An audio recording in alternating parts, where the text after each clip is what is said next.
Tubod Barangay Hall. So, let's come inside. Let's go, let's come.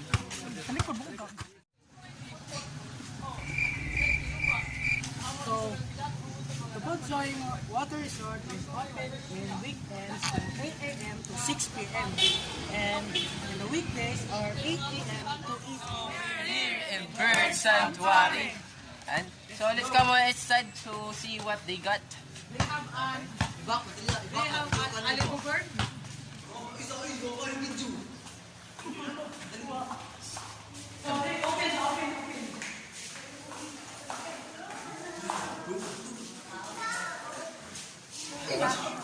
much people here.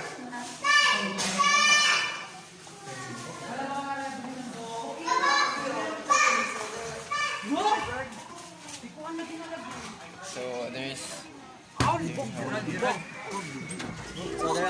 So there are many birds. Whoa, it's nice. What can you see? The first and Philippine eagle.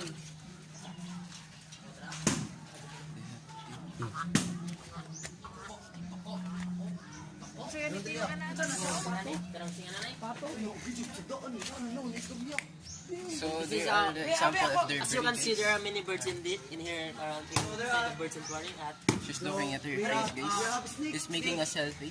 They have a snake. And what? She So, Hindi, bukaon na na. Big snake. they have their birds. Here. Oh my god, there's no bird here. Oh my god, there's a snake here. As you can see, there's a snake.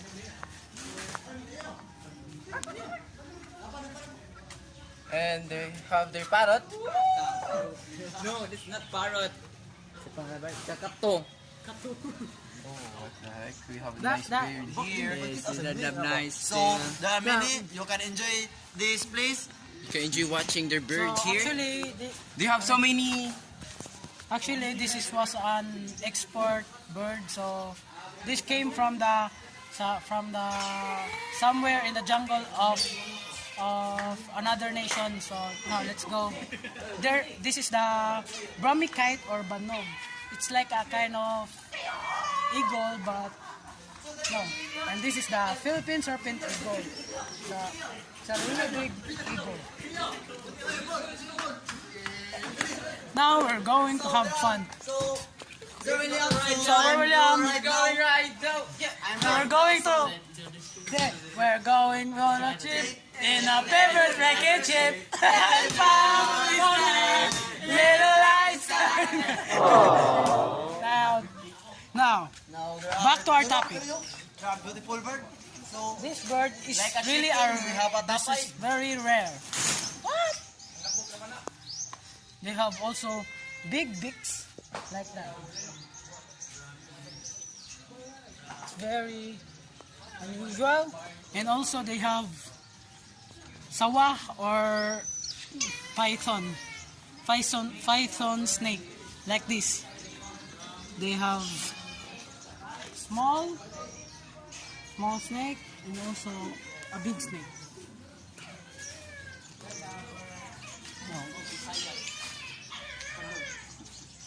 Now, and also they have the common bird that we call dove or pati. Age range from cage to adult. And their entrance is 180 for the adult and 90 for the kids. Now, it is very affordable. For more information about the Tubod Water Resort, they also have CCTV cameras for security and also lifeguard for in case of emergency. So now, they also have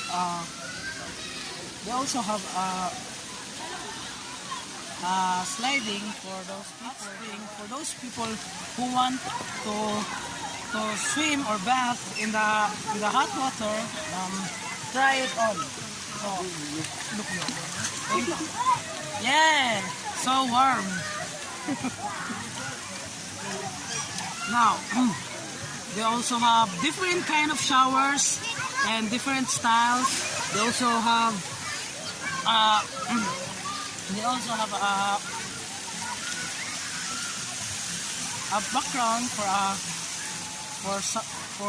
who wants to have a picture.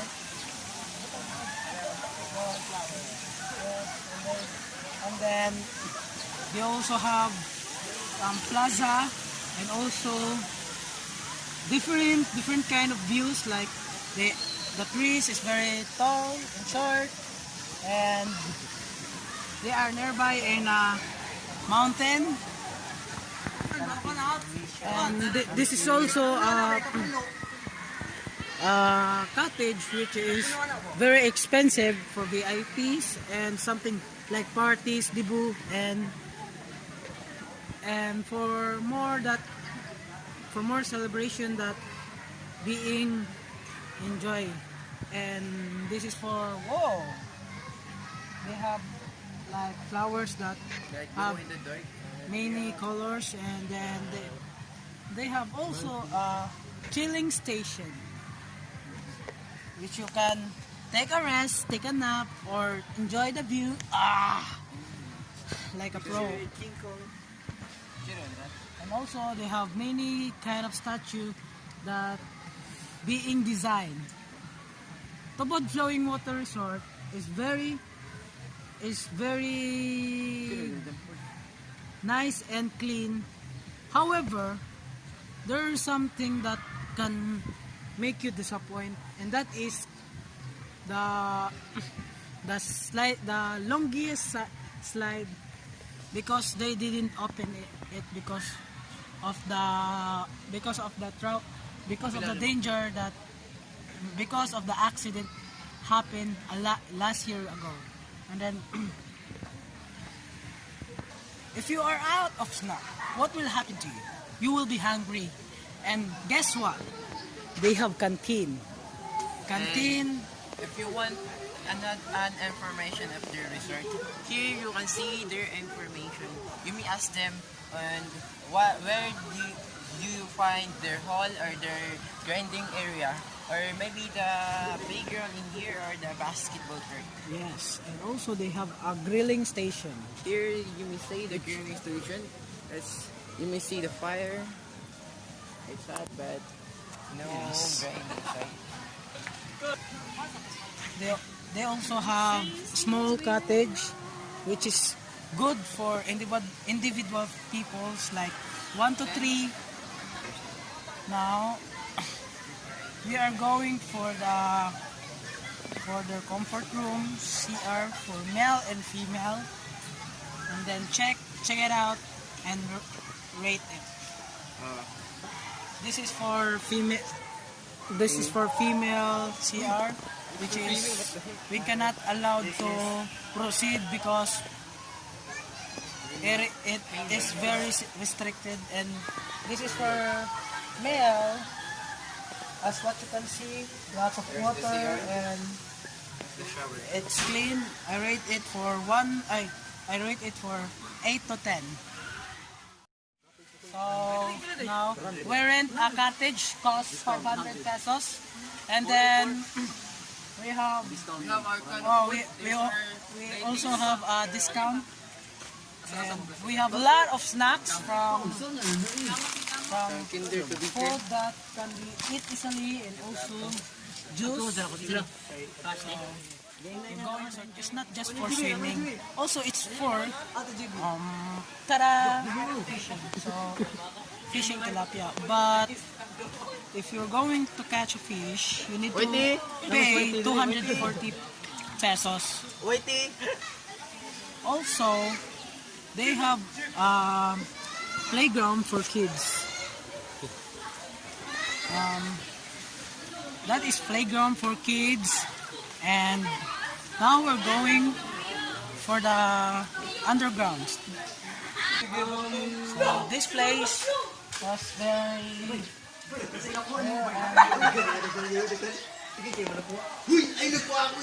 it's very dirty, and it's very dirty but very.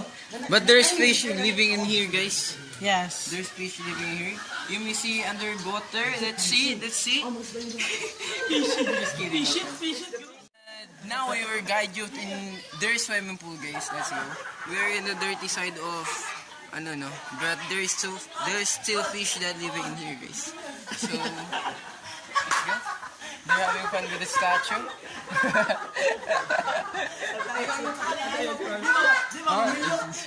The statue. So let's go to the swimming pool. Where is the kiddie pool? Oh, let's go. So, Let's go. Welcome, sir. Dito po kami sa mapapang. so you can see the 3 feet. 3. Kasi what the heck? So we'll show you another area of their swimming pool. And here is their adult pool, guys. And there are some of our schoolmates that swimming around here. So let's see their slides. Let's go. So we're going around the area. Let's go. Let's see the area, guys.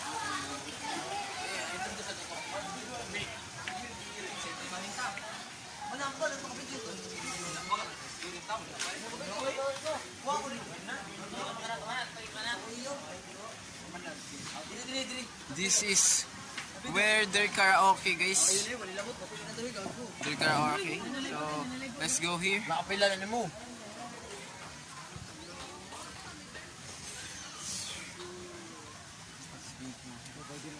The the back portion of Tubod flowing water. Oh shit.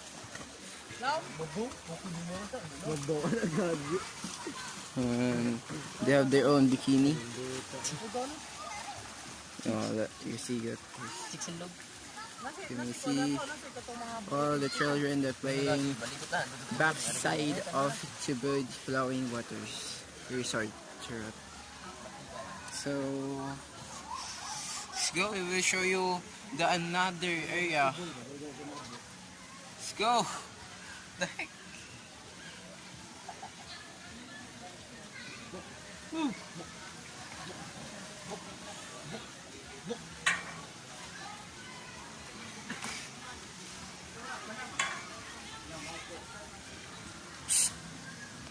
The video area. Mic check 1 2. Mic check 1 2. Magana pala yung kanilang Let's go. Hey, mga boy. Hot. Let's go. Oh, what the heck is this? Bye. Shrine. There's some of their cottage, guys. There are lots of cottages here in Tubod flowing waters.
with our snacks.